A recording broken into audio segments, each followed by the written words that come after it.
khatrsan bulshada Muqdisho ku baraarugsanayn ayaa ka jirta wadooyinka Caasimada Muqdisho.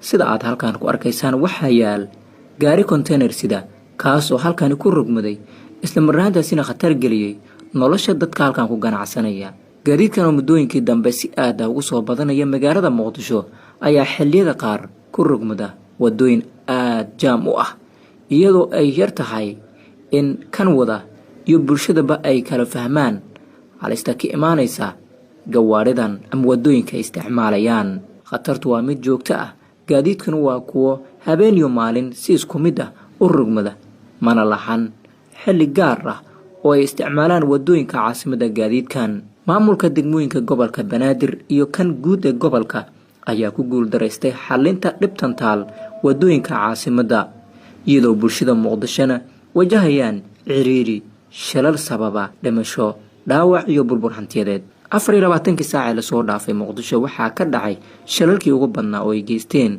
gawaaridan. Kuwa qaarkood waa ay fariingoosteen, kuwana waa ay rogmadeen. Dhammaantood waxay sababeen ugu yaraan khasaaro hantiyadeed. Wadadan Via Liberia dhex marta suuqa beerta waxaa badanaa ka dhaca shilalka noocaan ah.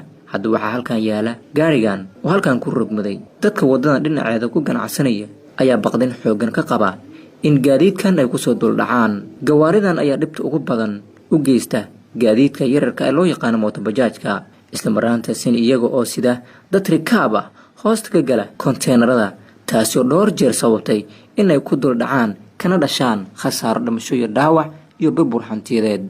Ciidamadii looga talagalay in ay kala hagaan gaadiidka oo dhifyo naadir ku ah caasimada, burburka wadooyinka qaar ee magaalada iyo khibradeerada darawalada ayaa keentay in Muqdisho ay ka dhacaan khatarahan weydil. Marka aad eegto afarta laamiga caasimada waxaa dhifyo naadir ku ah inaad aragto askarta ama taraafikada kala tag gawaarida, kuwaas oo inta badan jooga wadada Maka al-Mukarrama oo kaliya.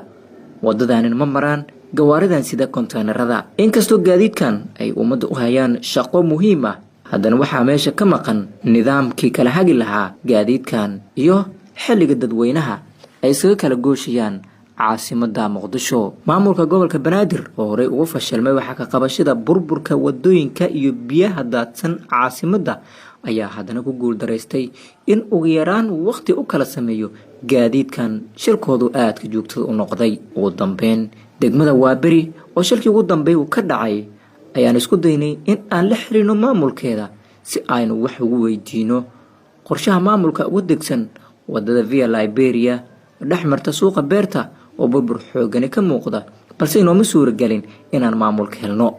Yaa laga rabaa nidaaminta wadooyinka caasimada oo xilligan ay ka jiraan dhibaatooyin aad u xooggan.